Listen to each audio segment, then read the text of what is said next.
Assalamualaikum warahmatullahi wabarakatuh. Kami dari kelompok 6 akan memaparkan sedikit materi kami tentang media telekomunikasi. Sebelumnya, perkenalkan anggota kami. Yang pertama, Adeyana Visaka Prajanamurti. Yang kedua, Aristania Rahmatika Firanti. Yang ketiga, Hervina Fitriani. Yang keempat, Pramuditya Vero Syahdam. Dan yang kelima, saya sendiri, Septi Nur Anggia.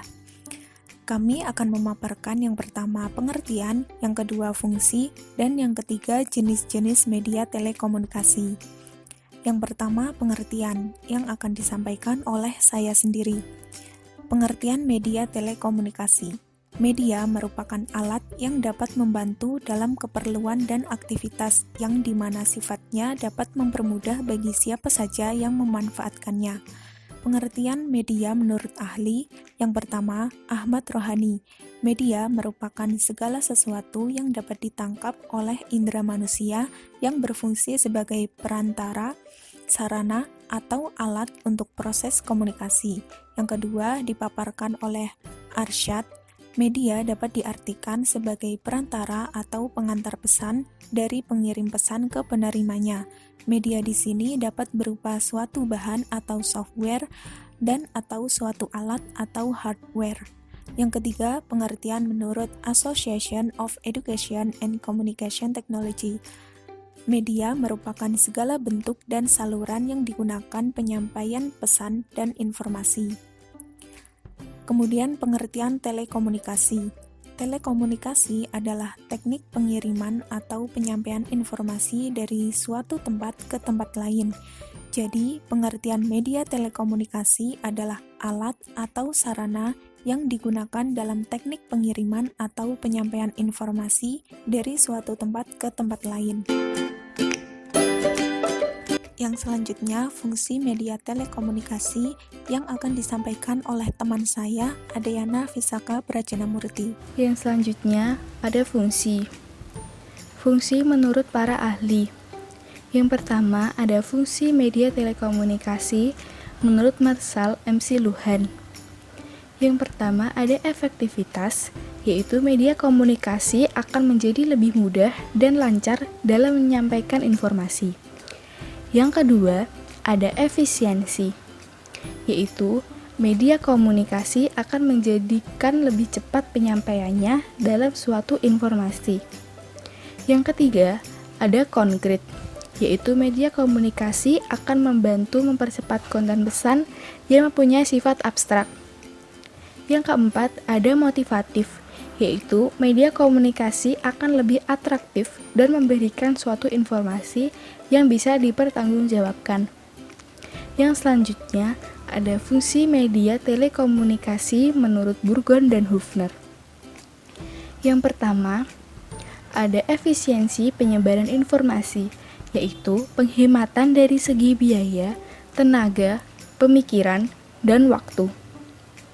Yang kedua, ada memperkuat eksistensi informasi, yaitu media komunikasi yang high-tech bisa membuat informasi maupun pesan lebih memiliki kesan kepada komunikan. Yang ketiga, ada menghibur, yaitu media komunikasi bisa membuat senang dan lebih menarik untuk audien. Yang keempat, ada kontrol sosial, yaitu media komunikasi adalah pengawasan dalam suatu kebijakan sosial. Baik, yang selanjutnya ini adalah bentuk-bentuk atau jenis dari media. Jadi jenis dari media ini sendiri dibagi menjadi 3 ya teman-teman. Yang pertama itu berdasarkan bentuknya, yang kedua itu berdasarkan fungsinya, lalu yang ketiga itu media berdasarkan jangkauannya. Oke. Jadi yang paling pertama ya, itu adalah media berdasarkan bentuknya. Yang pertama kita punya media cetak. Media cetak ini proses penerimaan pesannya itu melalui proses pencetakan. Jadi kita melihat dari bentuk-bentuk media cetaknya.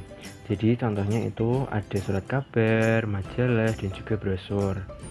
Lalu yang kedua ada media visual atau media pandang.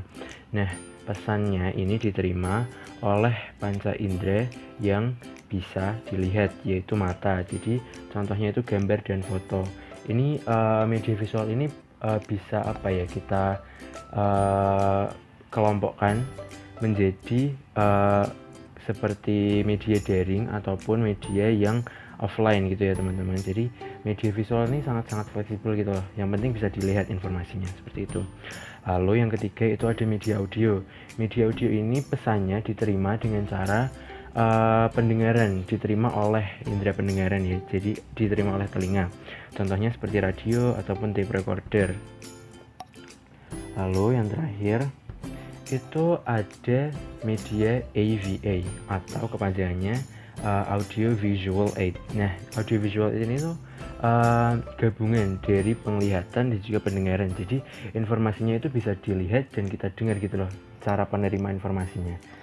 Jadi seperti itu, contohnya seperti televisi ataupun video-video dari YouTube, seperti itu. Selanjutnya, jenis-jenis media komunikasi berdasarkan fungsinya. Media komunikasi berdasarkan fungsi dibedakan menjadi 3, yaitu fungsi produksi, fungsi reproduksi, dan fungsi penyampaian informasi. Fungsi produksi, media komunikasi yang bermanfaat sebagai penghasil berbagai macam informasi. Contohnya, komputer atau PC pengolah kata, word processor. Yang kedua, yaitu fungsi reproduksi. Media komunikasi yang bermanfaat untuk mencetak ulang dan menggandakan informasi. Contohnya, audio tapes recorder, serta video tapes. Yang terakhir, fungsi penyampaian informasi. Media komunikasi yang berdaya guna untuk dipakai menyebarluaskan serta menyampaikan pesan kepada komunikasi yang menjadi sasarannya. Contohnya, handphone, telepon, faxmail, dan lain sebagainya. Di sini saya Hervina Fitriani akan menjelaskan tentang jenis media berdasarkan jangkauan. Jenis media berdasarkan jangkauan dibedakan menjadi 2, yaitu media komunikasi eksternal dan media komunikasi internal. Media komunikasi eksternal merupakan suatu media komunikasi yang dipakai untuk menjalin hubungan dan menyampaikan pesan informasi dengan pihak-pihak luar. Misalnya, media komunikasi tertulis atau cetak, radio, televisi atau TV, telepon, telepon seluler atau handphone, surat, dan internet. Kemudian yang kedua adalah media komunikasi internal. Media komunikasi internal ialah seluruh sarana penyampaian dan penerimaan pesan informasi di kalangan publik internal dan pada umumnya mempunyai sifat non-komersial. Penerima atau pengirim informasinya ialah orang-orang publik internal. Media yang bisa dipakai sebagai komunikasi internal yaitu seperti surat, telepon, papan pengumuman, majalah bulanan, media komunikasi cetakan printer material, media pertemuan dan pembicaraan, dan lain-lain. Sekian dari kelompok kami, kurang lebihnya mohon maaf. Wassalamualaikum warahmatullahi wabarakatuh.